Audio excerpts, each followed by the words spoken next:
Good morning, everybody. It is April 23rd, 2022, and this is episode 4 of Between Two Coins. It's going to be a great day. I got some great people here on the show with me. I don't know if you're listening to this on YouTube or on Spotify. Either way, I hope you guys are about to enjoy the next 45 minutes to maybe 60 minutes of your life, depending on how long this goes. You never know. I'm joined by the third greatest co-host of all time, Smainold. How you doing today? Hello. Good. Like to keep it short. Professional, to the point. Yes. Has there been an update to any of our preferred listeners and what their likelihood of listening to this channel are? Or are we sticking with the same as episode 1? Pretty high. Pretty high. It's good to know. Good. Well, we're joined by a very familiar face. Some of you guys have seen him on the channel numerous times. It's old Kelly Kellam. How you doing today, Kelly? I'm doing good, man. I'm just happy that this week's starting to show a little bit of life in the markets, but I'm just good. I'm back up here in New York. You know, I'm back and forth between Florida and down there with you guys and up here, and just been working on a bunch of stuff for Club DeFi and enjoying spending time with my wife. And I don't know if you could see it. Yeah, there are 2 doggies sleeping back here. Yeah. For those that watch Coffee and Crypto regularly, you'll notice you probably might be wondering which dog is ours. Well, we don't have a dog, but my wife started a dog business during the pandemic. And it's basically just been an ongoing thing. We always have dogs here. We're hosting at our house, and she's out actually walking some dogs right now. So we always got a house full of critters here. Helps keep you grounded, and really test your patience sometimes. But you know what? You just gotta love these animals. Low key, that's kind of the play. If you're a dog lover, but you got a busy life, don't own any. Just opening a dog, watching business. That's the same amount, if not more, responsibility. No, because anytime you want to turn that faucet off and you just want no dogs for a couple of days, you just don't accept any clients. That's true. That is true. Yeah. I think that's less of... Go ahead.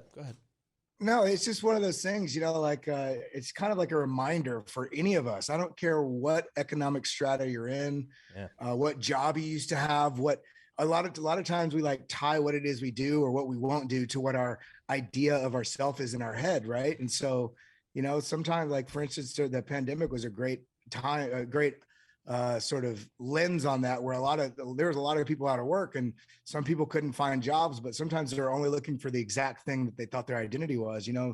My wife and I were a little bit bored after doing absolutely nothing for about 3 months, and she just said, "You know what? I want to go out and move my body." So she took on the dog walking thing just to basically get paid to go walk and move her body, and it just became this thing that turned into a business. So it's like anything, opportunities around any sort of doorstep, as long as you allow yourself to explore them and see them as an option. And I never would have thought dog walking business was some incredible business, but it's several $1,000s a month extra income just on the side for having dogs that we're hanging out with all the time. So it's like there's opportunities out there if you just acknowledge them.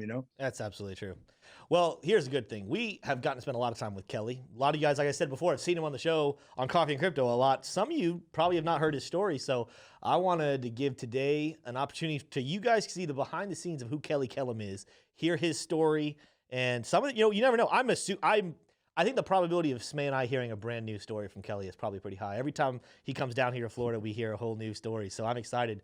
But he's an interesting guy. Let's get this. Let's get into crypto. I know some people, I think you've shared bits and pieces of this on the channel, but tell us about your entry into crypto.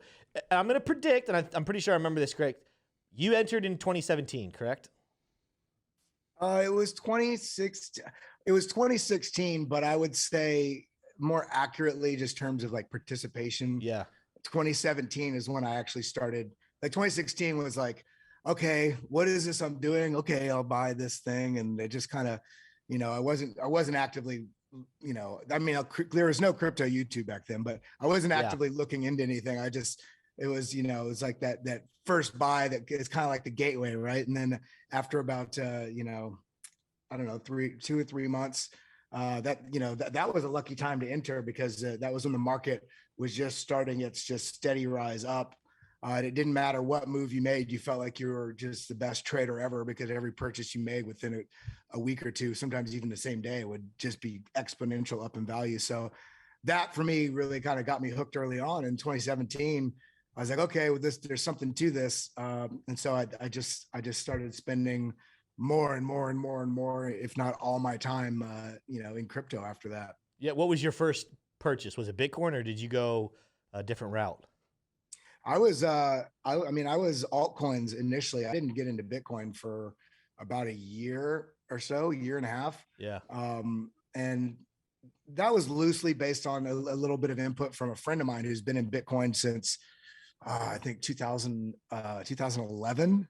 He's the one that really was he was my sort of the person that sort of really got me interested because out of nowhere, he just, it's not like he was just living high on the hog, but I could tell things were different in his life, you know? And so, you know, like we all should do with our friends on anything, when there's changes in people's life, you know, we should be just involved with what's going on with them, whether it's good or bad, and just, you know, make sure we're following along with people's stories and being a part of people's lives. And because I just sort of checked in with my friend, he's like, oh yeah, you know, I kind of got into this thing called Bitcoin back in 2011 by accident. Wow. What an OG. And I didn't allow myself to touch it. For actually what happened was he lost his wallet keys very early on and just kind of forgot about it. And then 3 years later, when he was moving, he found a post-it note, because it's not like today where you have like ledgers and you have Coinbase and you have all these things that are basically 100 times easier than it was back then. He basically had the long written out, you know, string of his entire address with all the different passwords, and he lost it. And so forgot about it and was really bummed because it was several $1,000s. And mind you, this is $7,000 worth of Bitcoin in 2011. This is like when it's around $1. Yes. So several thousand. And so when he was moving 3 years later, he found his this post-it note that was just kind of wadded up, and he's like, well, this is interesting. Could this be that? And he looked into it, and it was, and it had gone up so much. He's like, I'm just going to leave it here for a little while longer. And he ended up selling a little under half of what he was holding in 2017. Still some profit. Right and I'm talking like $8-9 million. Put it all, he did it smart. He put it all into an index fund, like traditional stuff. And he let the other half or so ride.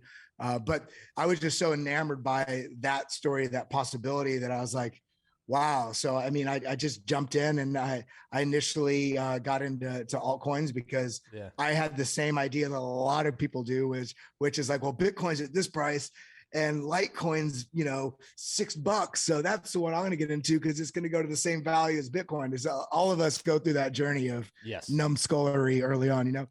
So, I mean, I dude, you want to hear something sad? This is why you should just, and I say this on Coffee and Crypto all the time, you should pick your horses and stick with the horses that you're betting on, that you're investing in. Do your diligence first, because I mean, at one point I had like 400,000 Cardano. I had, I mean, I don't even know, hundreds of thousands of our XRP, bunch of, I mean, I had a bunch of coins back then, Raven coin, all kind of stuff. And I had a ton of Ethereum. And I traded out of all of it to Bitcoin in 2018 or 20, I don't know, but it was a solid trade. I basically went from it was zero nice. Bitcoin. It was profitable at the time.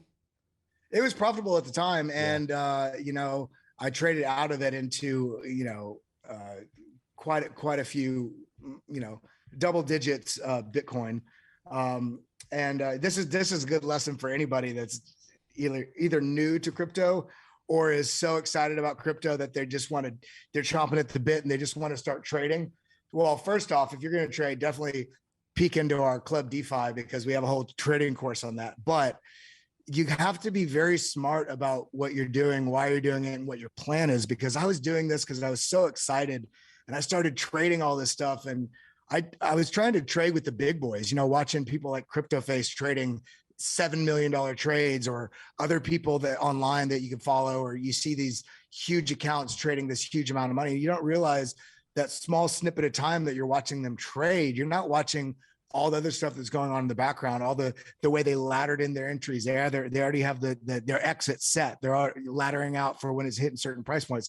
I didn't know any of that. So I went from, you know, over 20 Bitcoin down to 0.25 Bitcoin, making silly errors. That was one of the ones you guys mentioned on the show sometimes, where a few years ago, I actually got decent at trading, but then I was like, you know what, let's do this leverage trading, because then I can make a lot more money. And I made 2 or 3 good trades, but then I lost 95% of my portfolio in one trade because I was doing something stupid. I was trading my entire portfolio on leverage, like an absolute, talk about a good life lesson, man. How much money? Thank God. How much money did you lose in that trade? That was about, I think, just shy of $70,000. And gosh, I had that sinking feeling in my stomach, in my mind, in my soul, in my questioning my manhood, questioning, thinking I sucked as a person. All the whole wheel of grief, and then I was like, okay, well, I've wanted to do this. I took a swing and I missed. So am I going to just get off the horse now because I don't believe it anymore because I did something stupid? Yeah. No, I still believed in it. So I just went back to the drawing board. I did the smart thing. I DCA'd for the next 2 years.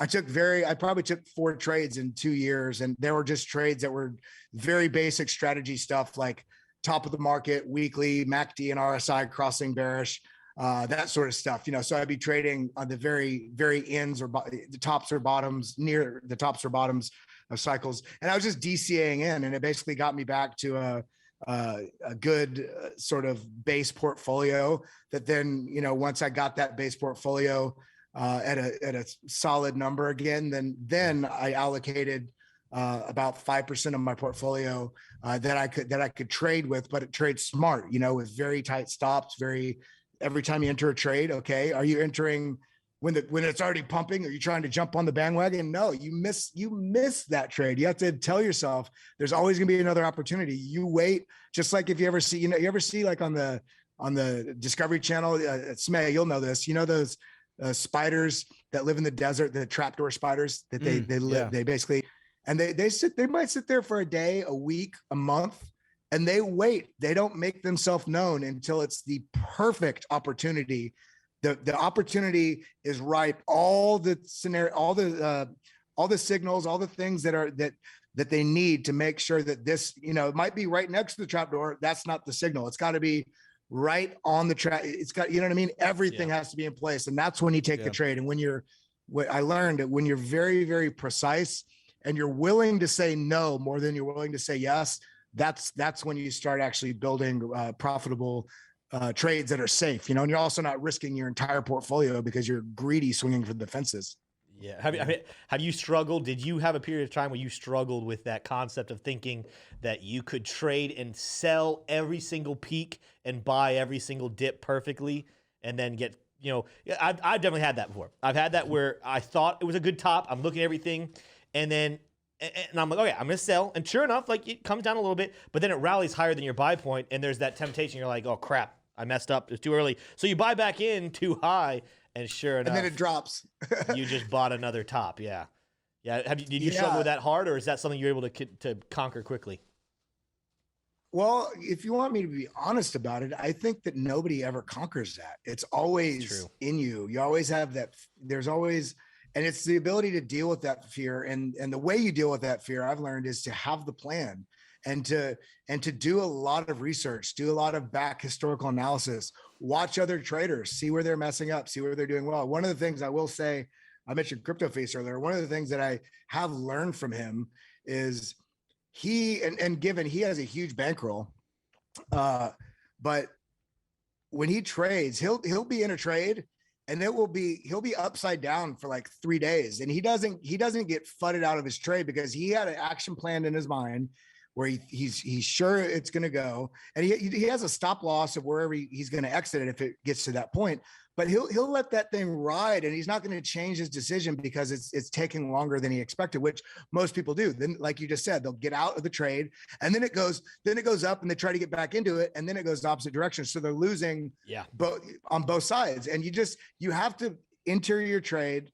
You have to set your stop loss, and you leave it be. You let it. Sometimes it'll take 4 days to go in sideways and then dip right next to your stop loss and then rock it up. And a lot of people got out because it's going down. It's like you have to trust your plan. And the only way you can trust your plan is if you run it 1,000 times, paper trading and all these other things, where you're not risking your capital, but you're going through the motions and seeing how this is playing out time and time again. Watching shows like the Crypto Jeb, Coffees and Crypto, and I also always recommend watching a number, watch 4, 5, 6 different crypto YouTubers to start, and other even people that trade Forex, just so you're getting different viewpoints and different perspectives and different strategies. And then you can, because my strategy is not going to work for you. Tim's strategy is not going to work for me. All of us synthesize our strategy from all the things that make the most sense to us. And we sort of formulate our strategy with all the tools and tips and tricks that work for us because we understand them. Because a tool or trick that I use isn't going to work for you if you don't understand the fundamentals behind that tool or trick. So it's very good to build that sort of broad, sort of aggregate sort of strategy.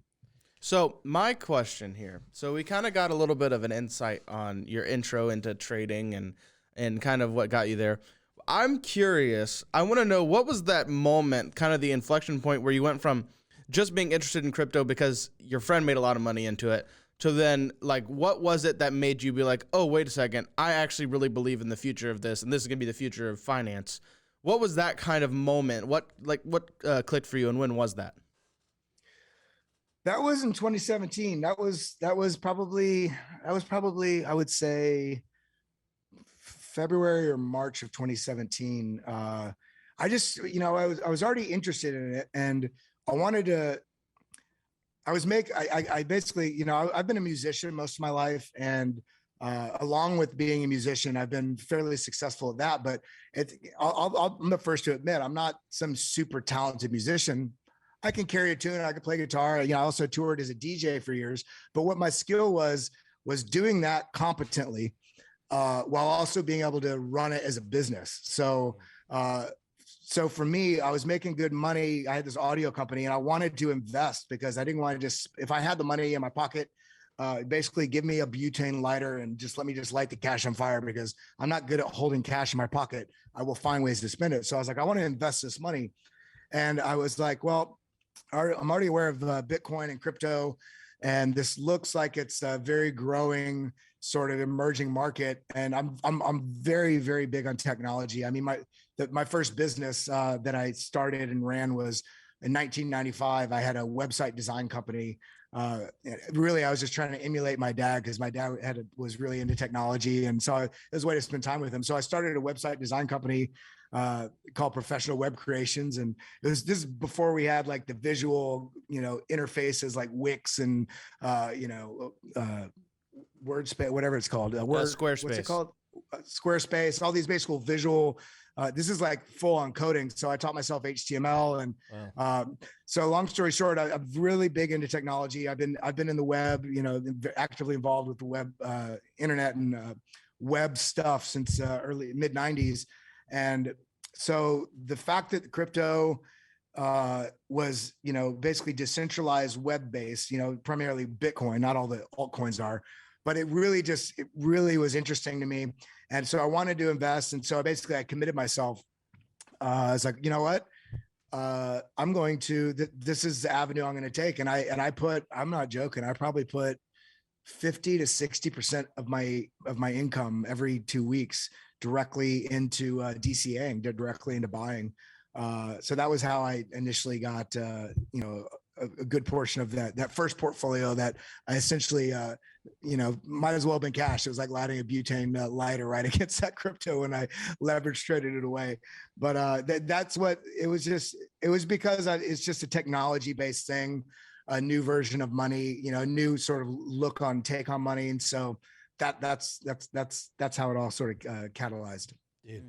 Well, I'm going to transition even this thought, and some of this I might not even know the answer to. But for those of you who don't know, Kelly works with us. He's a contractor who right now is the chief builder of Club DeFi. So some of you haven't, actually all of you mostly, haven't gotten in there yet. You're going to be amazed by it. But Kelly has been one of the major brainchilds of the content, the scripting, the video that goes into that, which is super cool. We've loved having him, but he wasn't always here. Fun. Kelly, tell me about you, because you are one of the Crypto Jeb OG viewers, and then tell the audience how you came to be in relationship with us and then eventually be hired.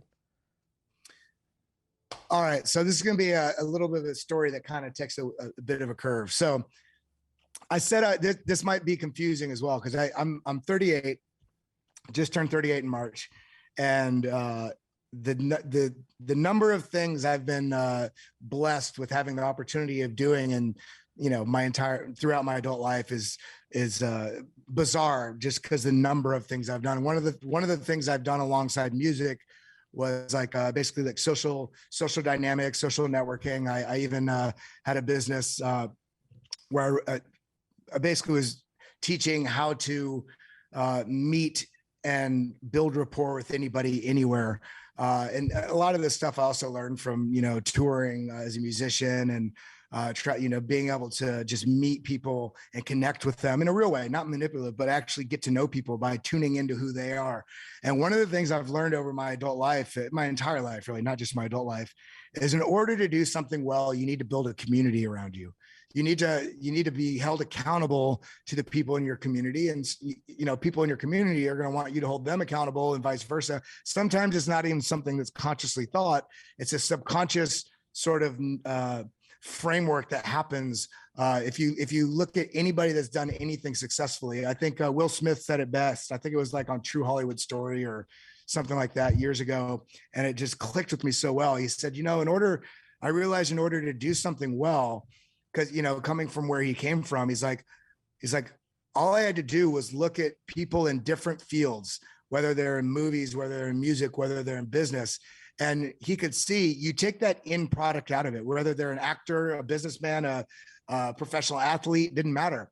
Take that end product out and figure out what it is, what's their patterns. It's just like, this is perfect because it's just like what we do with technical analysis. We're spotting patterns so we can figure out what the likelihood of where the direction of price is going to go. And if it goes this way, what are going to be the stops along the way? And so basically figuring out what those patterns are will help give you a roadmap for you to achieve those same successes. So for me, when I dove into crypto, early 2017, I was hungry, very hungry to build a community around me, whether it was in my immediate life or, online, because, I've been actively involved with online stuff, doing online community stuff for a number of years. So I was just waiting for those. I was waiting for that crypto YouTube to really develop. And Crypto Jeb was one of the first ones that I came across. It was Crypto Jeb, Data Dash, Nicholas Martin, a guy named Eric Crown from Crown's Crypto Cave, although he was a little later. Four Flies, who's now Sunny Four Flies. These are some of the people that I found on crypto YouTube early on. And because I didn't know anybody I spoke to about crypto, and a lot of people, I think less and less this is happening, but anybody that's been in since before, I would say 2019, this was an everyday occurrence. When you would talk to anybody about crypto that wasn't deeply aware of it or actively involved, people would be like, what the heck are you involved with crypto for? That scam, the stuff for drugs on Silk Road. It's like just complete ignorance. And it's not their fault. A lot of it had to do with the false narratives that the media was pushing until that narrative really started to shift on mass media for, in the last year or so. And so because I didn't have anybody in my active circle, except for like one person, that's how I really was looking through and finding this stuff on YouTube. And I started watching Crypto Jeb. He must have had 2,500 followers or 3,000 followers years ago. Yeah. This was back when he was a wee young man, he was a young kid. He was probably fresh out of high school, honestly. Yeah. I didn't care what his age was because he knew a hell of a lot more about crypto and YouTube, and technical analysis than I did. So I was just hungry to learn and hear other people talk about crypto. Were you there pre-face reveal? Because for a long time, he did know that he would just do audio. He wouldn't reveal his face. Was the first couple episodes you saw before he did a face reveal, or did you only know when he did his face? Honestly, I don't know. Over was that 27, 28, however long it's been, I've seen too many to even remember ever not seeing his face. It's likely. I feel like I have a memory though of seeing his face and being surprised he was as young as he was, because he has such a deep voice, but that might just be a figment. I can't remember, but it's been years. Well, when I first follow-up question, I actually want to know, what was your first reaction? Because we just heard your first reaction to seeing Jeb, right? You're a long-term viewer. What was your first reaction seeing me and Tim for the first time? because I appeared on the channel first before Tim, and then Tim. So what was your? Didn't you just walk on? You walked behind Jeb during a show to make an announcement, and then the audience fell in love with you. Yeah. So what was that experience? What was that? Your reaction to that? Well, the reaction to all of you when I met you all in person was, it was kind of funny because I'd already been working with you guys for, I don't know, about 3 or 4 months when I finally came down there to Florida in December. And when I was there, and then Tim and you walked in, I felt like you were pretty tall, Smay. Just because you're like where your shoulder is in the ratio of your shoulder to where the back of your chair is. I could just tell that you're a fairly tall guy, but I thought Tim would have been shorter. I thought Tim would have been about 5'8", just because he's so stocky. He's so stocky. He looks like he's smaller than he is. So when you see him, he's such a brick of a man. It's surprising. No, he's solid. I mean, you're kind of like when you're in middle school and you know, everybody's bigger than you in middle school, and you see like, you know, the football coaches and stuff in your middle school and high school, they were just like barrel chested. No, it's true. And so for anyone who has not met me in person, I thought Tim would be shorter. My proportions don't make sense. I thought Jeb would have been like 5'4", 5'6". Yeah. And so Tim, I was like, oh, okay, that makes sense. All right. Tim and I, because Tim and Jeb and I are all about about the same height. Yeah. And Smay is about an inch and a half, maybe about an inch taller, inch and a half. Yeah. But I was really, it was very shocking because I've been watching Jeb for, it's about 2 inches, 3-4 years. I'm 5'11". You're 6 foot, right? You're 6'1". Hey, I think I'm like 6. I think I'm like 6.5, maybe. All I know is you can't whoop me, so that's all that matters. You can't whoop me. Hey, I'm not trying to whoop my dad could beat. No, I'm just kidding. My dad wouldn't win. I say my dad wouldn't win much anything. He's got a terrible back. Oh man, it'd be a good fight though. Your dad versus my dad might be a good fight. I don't know. Your dad's younger. No, dude. I'll tell you what. My dad looks doughy. He could. Oh no! Your dad looks like a tank. No, your dad looks just so you know, he used to like his whole like teenagehood, and this is so off topic. His whole teenagehood was I don't think that's a word. Was like doing martial arts. Really? So one of the things he used to do growing up with me and my brothers is he used to just do all these moves and just destroy, just shatter our dreams. Oh my gosh. We'd bum rush him, and like all of us, all my siblings, and this is up until like even now. You try to bum rush him, he'll like ninjutsu on you, and it's horrible. This childhood trash talk spiraled. I know. Anyways, here's one. Here's what was most surprising. It wasn't the height. It was the and people even said this about me that you know, the difference between, think about how we all are when we're on stream versus 2 minutes before the stream's on or 30 seconds after. Like all of us are such big personalities. There's a lot of joking, and you guys don't even understand, everybody watching, how much playfulness goes on. And it's wonderful. It's just such a wonderful brotherhood and sisterhood in our office, with everybody diligently working, because we have about 400 years worth of stuff that we all need to do within any given week. But we find time to play. I mean, you know, can you tell them, Smay, about what is the name of the game? Definitely not high sway ball. Oh my gosh. Okay.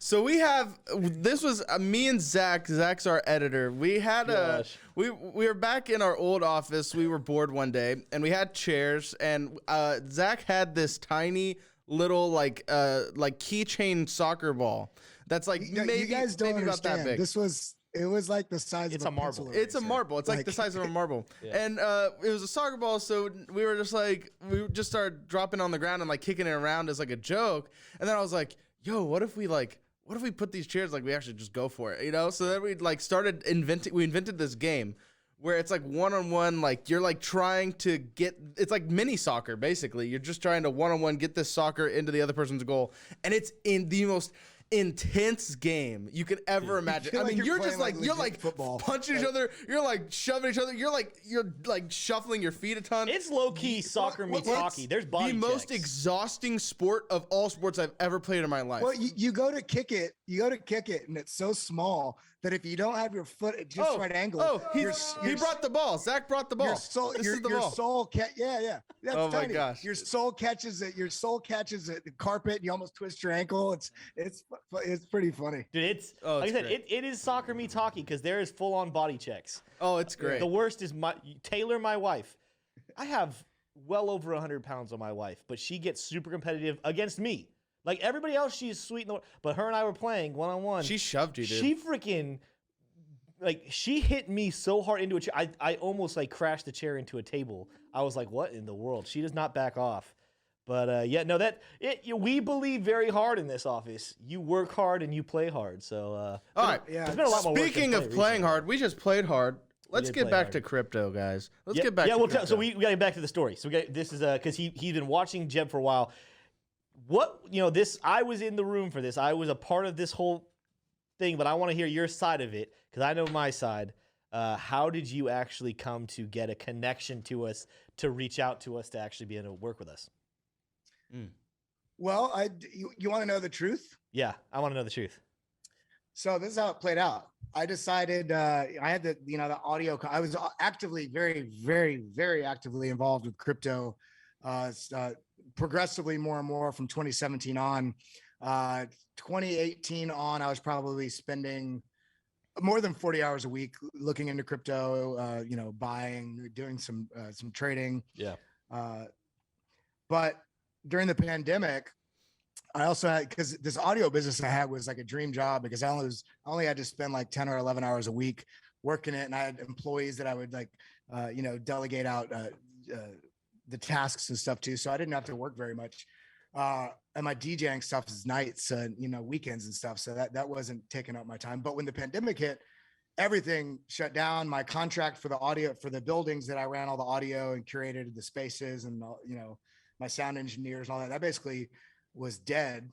And I had a decision to make. And I was like, well, I can either restart reinvesting my time into doing that to build it back up. But I wouldn't have done it even before that unless that sort of contract fell in my lap. So I didn't want to spend my time investing into something that wasn't in line with the path that I wanted to be on, because it's not like the pandemic was going to stop and my entire audio contract was going to be back full. I was going to be making 25, 30 grand a month again. It was like, I was going to have to start from scratch to hustle to do something I didn't want to do. So I was like, well, I've been actively involved in crypto. I've a number of years of experience. There's a relatively small percentage of people that are in the crypto space that have been in since 2016. So I've got a lot of knowledge. I'm going to work in crypto professionally outside of me just investing in it.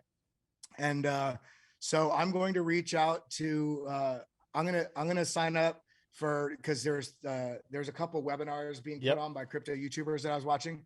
I basically said, I'm going to go to one of these webinars and I'm going to get the opportunity to speak at least one of them. And from that, I know I can forge a relationship that will turn into a job. So you bamboozled us. That was the whole ploy. Did you crash our computers so that we couldn't talk to the audience and you could just have full center stage? That was just kind of like divine intervention. I was just prepared, and I didn't even mean to, because I also, another one of the things, I used to host a radio show here in New York City on Sirius Satellite Radio. So I've got experience hosting and running conversations and stuff. And so when you guys brought me, I happened to be the first one you brought up. Yeah. And I was just going to make a comment. I wasn't going to just take over, but then y'all's back end crashed and I saw you guys were trying to figure out what to do. And so rather than just have there be dead air on the thing, I just sort of spoke about what we were talking about and, kept it going for, I don't know, it was 5 or 7 minutes. And then finally the webinar continued. And then you guys hit me up afterwards. And then, here's another lesson in all this. Then, I'm 38. I was that time 37, and I knew I wanted to work in crypto, but I also was coming without any sort of, I don't want to say pedigree, but I didn't have any track work. I didn't have any, track work on my record specifically for crypto stuff other than my own investments and stuff, which is hard to quantify to somebody else. Yeah. So, you guys, and it was the right way to do it. At that time I had been interviewing to work with NYDIG as well, and got all the way through all the interviews. It was like literally 3 months worth of interviews, and then they had a hiring freeze, so that didn't happen. And that's when like 3 days later, that's when I went on y'all's webinar. Ended up having the opportunity to talk. You guys said, let's talk later. So then basically I had to make the decision because you guys offered me an internship. And so this goes back to the opportunity that I was talking about with the dogs. Sometimes we have our ego and our mind and our ideal about where we think we're at and what we're worth in the way that you don't even get an opportunity to develop. So I had to deal with my own ego on that. I wasn't perfect. I had to decide, do I want to go and be an intern for a guy that just turned 21? I'm 38. I don't think he was 21 yet. I think he had just turned 20. I think he's still 20 at this point. It might have been. You've been here, but either way, it was like this ego thing I had in my head. I was like, well, at the end of the day, I told myself I was going to work professionally in crypto. And when you start any job, just like if you watch that old movie, I think it was called The Intern with Robert De Niro. Sometimes if you start, it doesn't matter. People don't care how old you are or what you say you can do. Sometimes people need to kind of test the goods. Are you worth it? Because if you're worth it, being worth it will speak more volume than you saying you're worth it. So I was like, you know what? If anything else, I've been watching this guy, Crypto Jeff, for years. If nothing comes of it, at least I can give back. Yeah, I can just give back and give my time and energy for a little while. And it was supposed to be like a 3-month internship, and then we'd rediscuss. And then after I think it was about 3 weeks, you guys gave me a call. We're like, hey, we can't pay you. We can't have you as an intern. We see your value here. We want to pay you. And so it was a beautiful sort of journey upward. And for that, I just want to tell everybody out there, sometimes you have to take a step back to take the next 2 steps forward, rather than just stand there against the wall and go, I can't move anywhere. Well, take a step back, shift over 1 step, but you have to take the step back, your ego and your mind and your heart and your faith, and there you reset, and then you have your path that you can take forward. Have you ever heard our side of what was happening in our room during that whole webinar? No. Okay, so Did I have somebody on the inside track? They're like, hey, we gotta. Well, this is the chaos that our company was. We had 2 people that could produce the show. I mean, we're still chaotic, but we fixed it. Yeah, I was gonna say. Oh yeah, you guys didn't organize to have somebody there running. Yeah, Zach, our backup technical director, had a PTO day, and we knew that. But Smay had a tooth problem, had to go to the dentist, and I don't know how. Like, he said, hey, because he asked. It's not like he just dipped on us. He's like, hey, do you guys mind if I go to the dentist? I got this crown problem. So we're like, yeah, sure, you can do it. And then the webinar happened. And we're crap, we don't have a technical director in the room. You've already steered this story in the wrong direction. So that's not necessarily what happened. So what happened was Zach was there, right?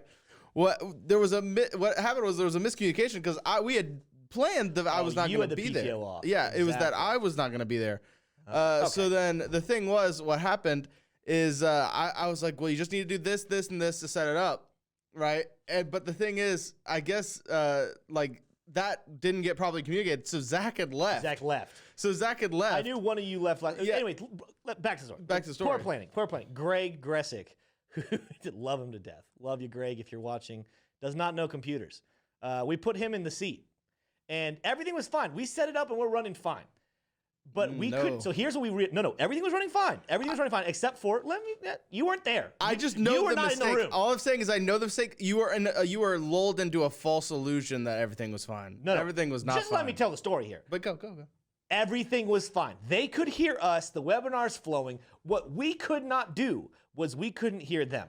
But we didn't realize this at this point. So, like Kelly said, he was the first person to come on.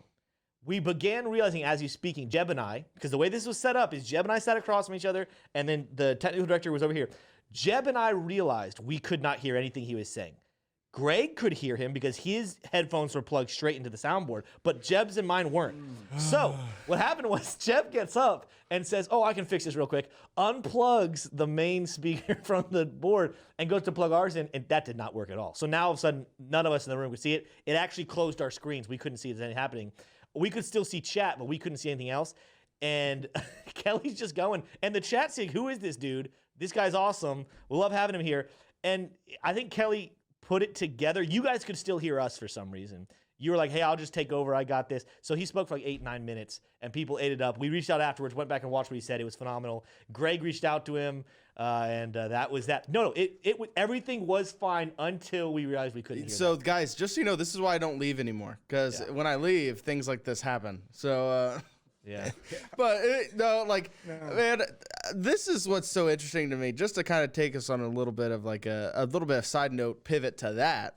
is how crazy it is to run a crypto show like this. Like literally just the other day. People get so upset with like a small error, and you're back there with like 65 buttons, 3 screens, and like and tell me about this, May. You'll be in the middle of that, and somebody will throw you a question. And you're like, I don't even know what you're talking about right now.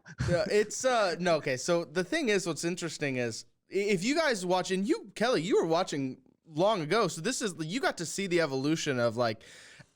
Like it was me figuring, because I have a background in like film type video, right? Cinema style stuff. So I know a lot about cameras. I know a lot about lenses. I know a lot about that stuff. I have no idea about broadcast stuff. My dad does, but I don't have any of that. So I kind of learned it. Now you do. No, now I do. But it took a long time of learning of like the evolution of, I came into it and I knew that we were missing a lot of pieces, because literally we come into it and it's like, we want to make a live show. Wow. I mean, we only have like vlogger equipment, like Peter McKinnon's type like cameras, and like there's a bunch of these gimbals and all that stuff. Why do we have any of this? This doesn't help us in the type of videos we make at all. It was like a bunch of like just, I guess, fun purchases, I guess.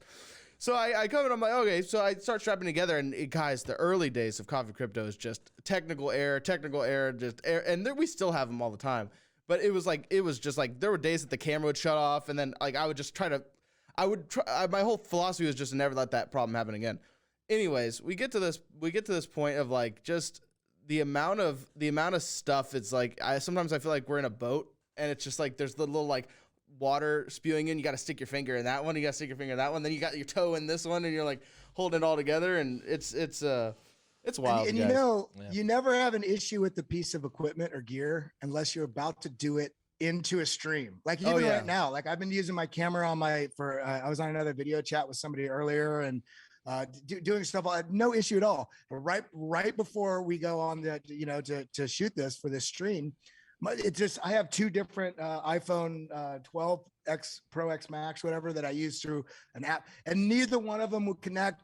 So I had no video until literally 20 seconds before we started. And so the more gear you have, the more it's like more points of failure. You have the switcher board, then you have the computer, then you have how many cameras do you usually run? We're running at the moment only 3 cameras, but the thing is, and then mine is a virtual through webcam. Zoom. Yeah. It's ridiculous. Like literally the other day, just so you guys know, kind of the chaos that was this week, and even a lot of people noticed it. There was some issues with the audio, right, the last couple days, because our entire stream, like OBS, the software we used to stream from, all my stuff that I had built over the last year of Coffee and Crypto, all the presets, all the settings, everything got wiped, gone. So I had to make all that from scratch. And we found out about this then 2 nights ago, like right before we're gonna leave, right? So it's like I'm sitting there like, I gotta thing and get this all ready for the next day. And I think the worst part, and Kelly, you were involved in kind of production stuff too, so you could probably relate to this. The worst part for me this whole time is always when people offer the solutions that you've already tried like 10 times. Oh, it's the best. It's the best. Hey, plug it in. You should adjust the shutter speed. Turn the volume up. So the best one was the shutter speed one, and we even still bring that up. So back when we had the Bitcoin sign, you guys remember the Bitcoin sign? The lighting, the frequency of the light, it was like in the background strobing, right? So at the time I was like, let's just get rid of the Bitcoin sign. Everyone's saying, no, everyone loves the Bitcoin sign. We don't want to get rid of the Bitcoin sign. Oh, okay. Is that everyone's just like, dude, it's waving in the background. Just change the shutter speed. I literally had changed the shutter speed like 100 times. And then there would be times I'd second guess myself. I'd be like, well, maybe they're right. Maybe I do need to check the shutter speed again. Check the shutter speed again. It didn't do anything. Check the frame rates. Didn't do anything.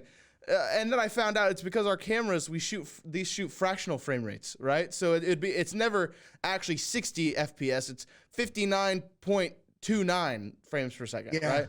Yeah. So it's always missing that little bit. So it's still going to strobe because electric, Anyways, that was a lot. But just to give people an idea, like I have a basic setup.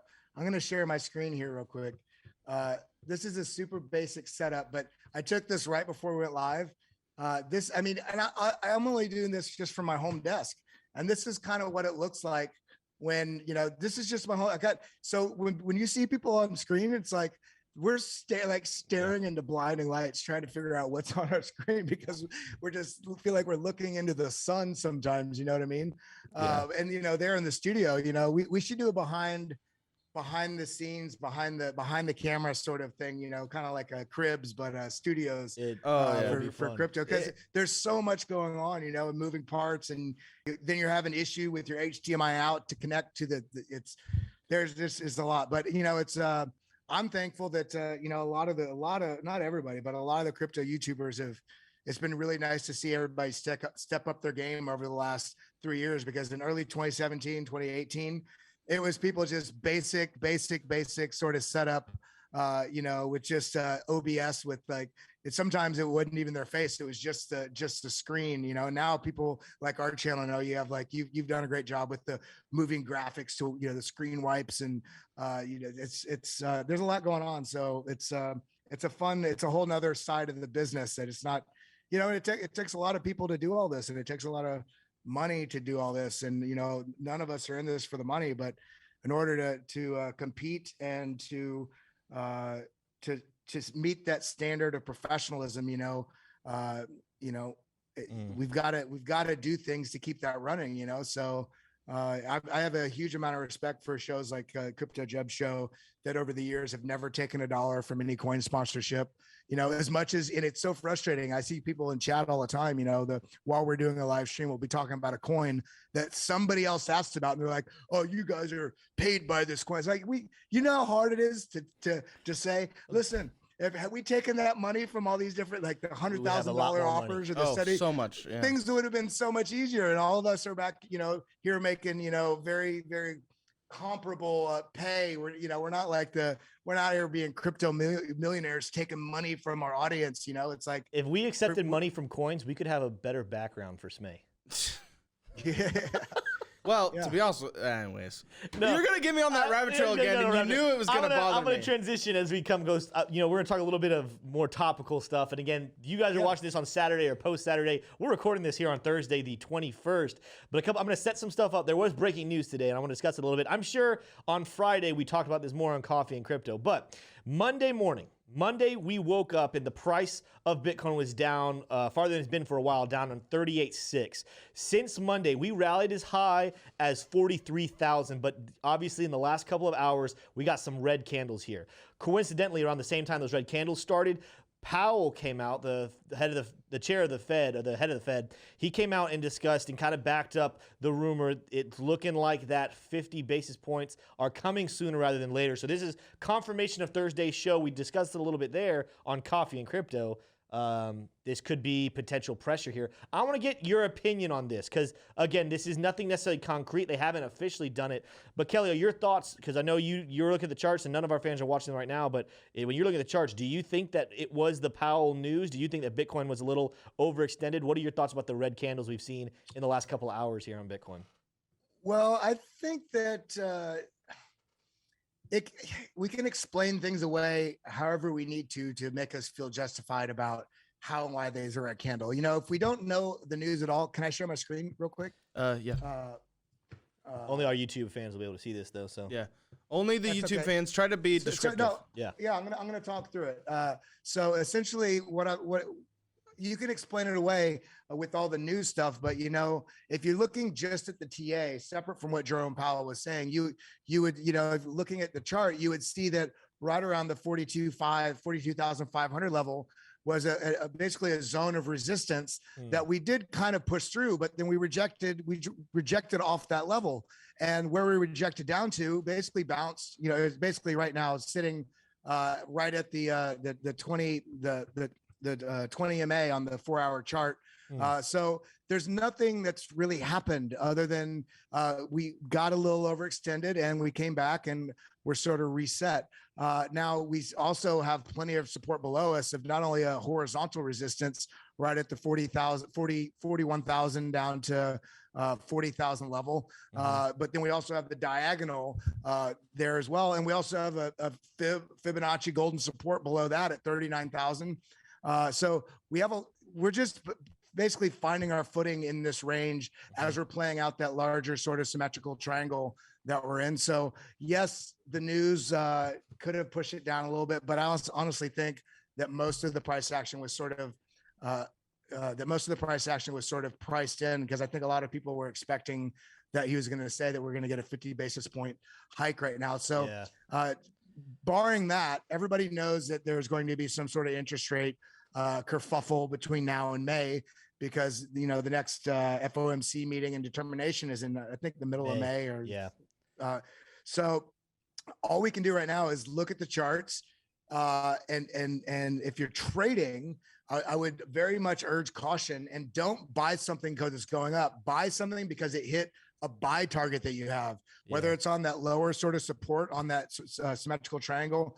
If it bounces down now to the 40,700 level, that could be a good buy spot.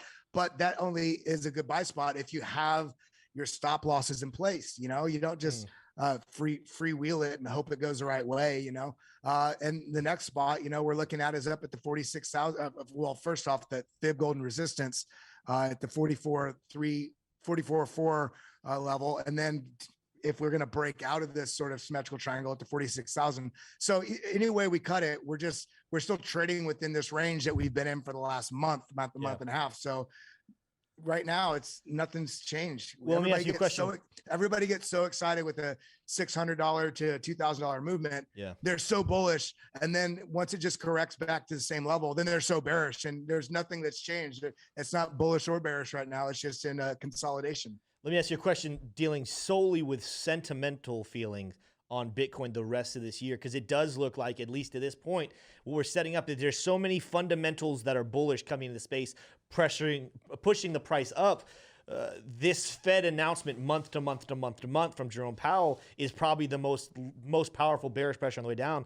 Just in your opinion, Kelly, what are you kind of expecting throughout the rest of 2022? Do you think that the bullish pressure from the bottom is going to be able to refute and keep us going to the upside despite the Fed announcements, or do you think there's going to be a massive battle that keeps us almost in a channel that it seems like every single time we get an announcement from the Fed about raising interest rates, the price is going to come back down? Every time that we get a little farther away from that and people calm down, we get a good buy level, the bullish fundamentals are going to push us back up. What are your thoughts about the rest of this year? I think that we're maybe not at the tipping point, but we're like at the precipice of the tipping point. We're like at the tipping point of the tipping point, just like we're right at where there's a number of big money players and some institutions, not all, very few institutions and big money that are starting to look at Bitcoin as a hedge against not only inflation, but traditional markets. MicroStrategy is a good one in the sense that they're buying and they're holding, regardless of what the stock market's doing, regardless of what inflation is doing. And there's more people that are doing it. There's some of these big money players are people that weren't big money players before, that they were just really big into crypto over the last 7 years, and they went from being modest money players to now being big money. They're not going to sell. They might shave some profits along the way, but there's going to be a tipping point that happens at some point. I would guess probably some point in the next, I would say 12 to 36 months, where people more so large and large are going to be treating Bitcoin as its own asset, regardless of what's happening with the larger markets.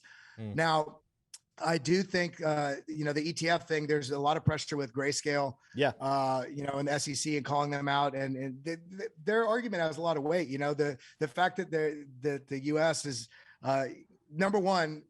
Sorry, not that the fact that the U.S. is number one. The U.S. wants more than anything to be number one in everything they do. That's why we're the world champions in sports that no other teams play, right? We're so silly about these things, but we want to be number one in terms of finance and the power of money. That's why the U.S. dollar is the reserve currency of the world, and that's quickly losing its efficacy right now.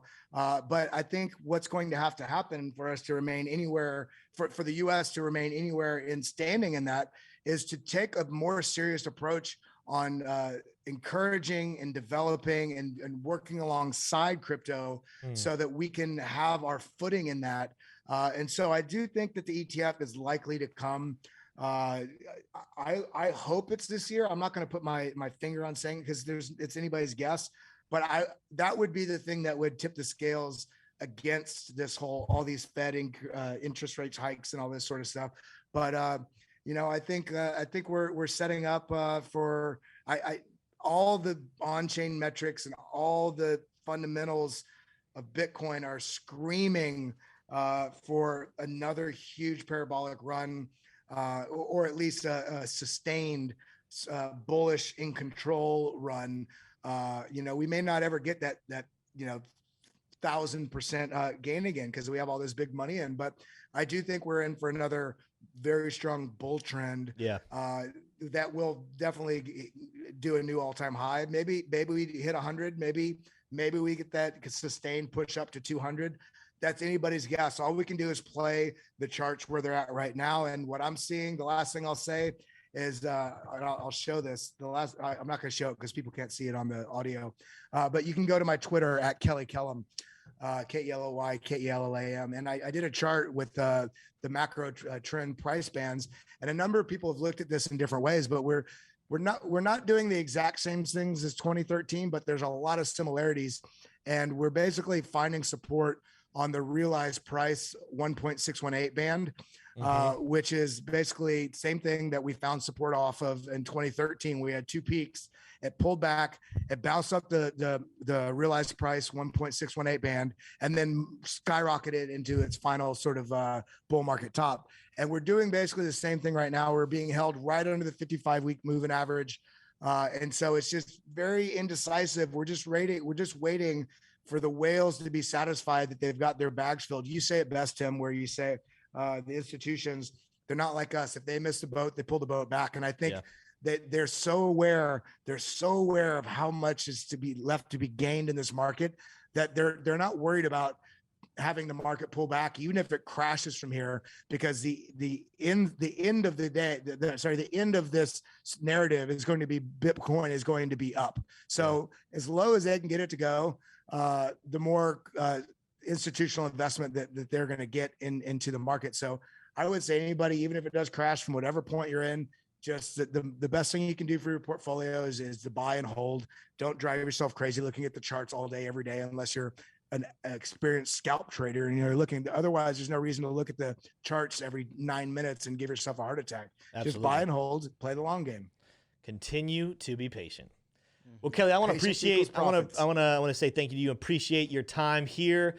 We, this isn't gonna be the last time people see you here on this channel, but it was so great to have you on Between Two Coins. That is all we have for today. Make sure you guys can go follow Kelly Kellam. He is posting phenomenal updates, literally like 3, 4, 5, sometimes 10 times a day over on his Twitter. He also, not today, I think he said he's taking a break, but he has a weekly Thursday, it's called Twitter Spaces, but what's your name? Crypto Answered, where he has phenomenal co-hosts there as well. I'll have to come back and join that one as well. That's always fun. Make sure you guys tune in every single Thursday night. Now it's at 7 p.m. Eastern Standard Time, right, Kelly? Yeah, well, most Thursdays, it's at Thursday at 7 Eastern Standard Time. Everyone, about once a month, maybe once every 5 weeks, we'll do it at like 2 p.m. so we can give people that are on the other half of the world the ability to hop on. And there's a number of other analysts. I mean, we've had Tech Dev, Plan C, TXMC. Phenomenal there's a long list of incredible names that we've had on. Dan from Crypto Capital Venture, But definitely come check us out. And sometimes you're able to even listeners are able to hop up and ask a question to the panelists. And we just love to sit there and talk what's going on with the market. Yeah. And thank you guys for having me. Absolutely. Thank you for having me on. Yes, sir. All right. We will see you guys next week, next Saturday, when we have episode 5. And we already have it planned out. We have a special guest next week as well. You don't want to miss it. Do we want to go ahead and announce them? I mean, nope. we haven't confirmed. They're going to find out later. Okay. All right. Every single Saturday, 10 a.m. We will see you guys in the next one. Peace. Whoa! Whoa! Look at this guy. He watched the entire video. What a cool guy. I think the next thing that he wants to do is hit the like button and then probably even subscribe to the channel. And perhaps even comment down below what he thought. That would be pretty cool. Wow. What a cool guy.